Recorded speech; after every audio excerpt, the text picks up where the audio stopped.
مشاورتي اجلاس راغوختل مقصد سو آیا ان شاء الله دا به مینه امن محبت راولي کنه. بسم الله الرحمن الرحیم. عارف صاحب تاسو یو جهان مننه چې تاسو رااله کوریج مو کو. دا یو روحاني اجتماع و. غرض دا دی چې نن د انسانیت چې کم تذلیل کیږي او په انسانیت کې چې کم دی ظلم او جبر روان دی، سکون نشته.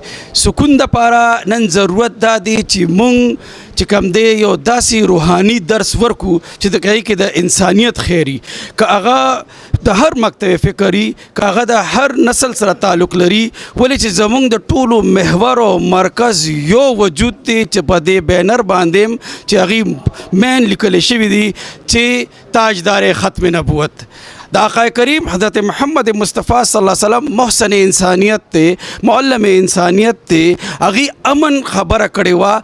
نن 1400 کاله مخکې کم ځای کې چې کم دی په بچو باندې ظلم کېده، هلته طبقاتي نظام و، هغه طبقاتي نظام هغې ختم کړو. نن ضرورت بیا شانته دی زمونږ د منبر نه، زمونږ د محراب نه، زمونږ د حجرو نه، زمونږ د کلو نه، د هر څه نه چې یو آوازي د مینیم آوازي د امن آوازي د ورورولۍ آوازي او د بل قدر پکار دی، د احساساتو د جذباتو قدر پکار دی. زمونږ مرشد شیخ المشایخ چې کوم تعلیمات دي هغې تعلیمات دا و چې په انسانیت کې مینه تقسیم کې، محبت تقسیم کې، نفرت ختم کې او د دې هغې به وایي چې ذکر وکړي. ولې الا بذکر الله تطمئن القلوب. د الله تعالی د ذکر سره قلب ته سکون ملاویږي. نن سکون نشته، نو سکون د پاره د اجتماع راغونډه شوې وه. په دې کې مختلف مکاتب فکر علماء کرام ناسو، مشایخین اعظام ناسو او دې کې چې کوم دا یو ګلدسته ده.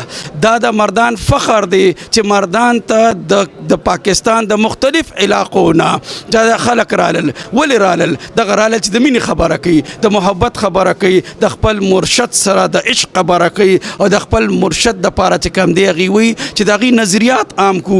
نفرت نشته اسلام کې او ستاسو زمانه څه نه څه چې کوم دی ګیله کیدی شي، نظریاتي اختلاف کیدی شي، په څه وجه کیدی شي، لیکن تاجدار ختم نبوت د ناموس رسالت د پاره، د شان مصطفی د پاره، شان صحابه د پاره، شان اولیاء الله د پاره مونږ ټول یو دغه میسج نن چې دلته نه کنوی شو.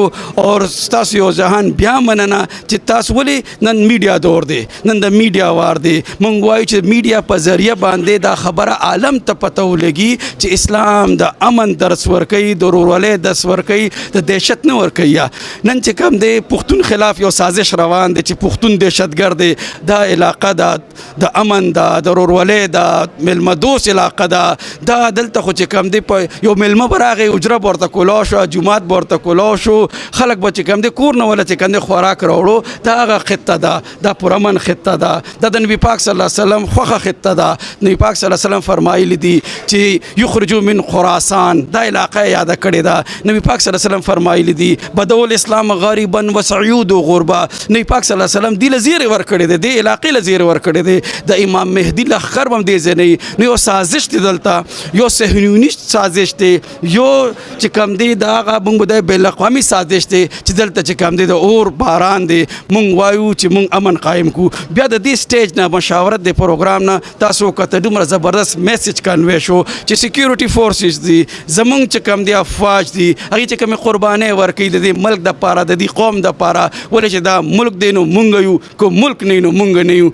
دا د امن د پاره هغې دومره قربانۍ ورکړي دي. نو مونږ دا میسج دلته وخو چې علماء مشایخ کا جوړ باطل کا توړ. بیا مونږ وی چې علماء مشایخ چې کوم دی مسلح فاش سره ولاړ دي، شانه بشانه ولاړ دي، هر قربانۍ ته ولاړ دي. مونږ د خپل خطه کې امن غواړو، مونږ خپل خطه کې سکون غواړو، مونږ خپل خطه کې انصاف غواړو.